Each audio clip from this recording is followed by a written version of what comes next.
Hello, my name is Sue Kelly. My job is a physiotherapist at X Physiotherapy. When we're treating back pain, one of the tools that we use is to teach you how to activate a muscle called transversus abdominis. Transversus abdominis has been found to stop working when you have back pain. And so one of the tools that we use is real-time ultrasound to show you how to correctly activate this muscle. You have 4 tummy muscles and it's the deepest one. The use of real-time ultrasound has been shown to help patients understand what we're talking about. And so we use it in our pre-Pilates assessments too. So if you come and do Pilates, one of the things that we ask you to do is to come and see one of the physios beforehand so that we can show you how to correctly activate your tummy muscles so that you can get the most out of your class. It's a simple procedure. There's no radiation involved with ultrasound. It's simple to use. The worst part is the gel's sometimes cold. So we use the ultrasound, and if you could come and have a look at this with me, to show the patient. So Leah's going to have a look at the screen as well. And we show the patient, and it shows the patient and the physio the musculature in the abdomen. So I talk about it being a bit like bacon. So this is the rind of the bacon, and this is external oblique, internal oblique, and this muscle here is transversus abdominis. So we know that there's a deficit in this muscle in back pain patients.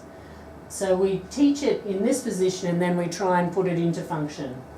So it's a simple action. So we ask Leah to just gently draw your tummy in for me. Good, and she does that correctly.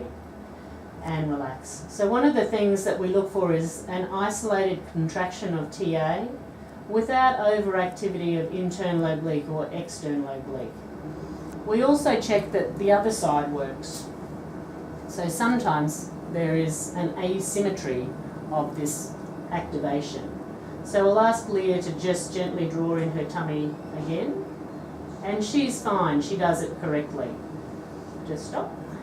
And so we go back to the side. Some people have trouble turning this on, and the physio will try and use different strategies. So we often ask patients to draw their pelvic bones together. So just gently drawing your pelvic bones together. That can sometimes activate it and relax.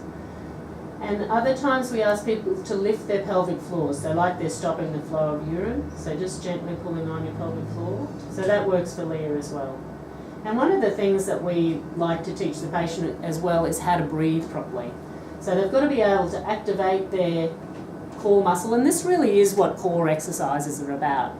There's a bit of a misconception in the public of how what core exercises are, and it's very important that this muscle is taught in a cognitive way first before you're given things like hovers or sit-ups. So Leah's going to pull her tummy in just gently again and then resume normal breathing and try and hold for 10 seconds. So that's very, very good. And then relax. So it's an excellent tool. It's used as feedback. It's part of your treatment when you come and see us here. We've been working with the University of Queensland for over 10 years on the activation of this muscle. And we talk about muscle control, pain control. So this is what we mean. If you can correctly activate your TA, it will hopefully help your back pain. So come in and see us, and I can show you how to activate it.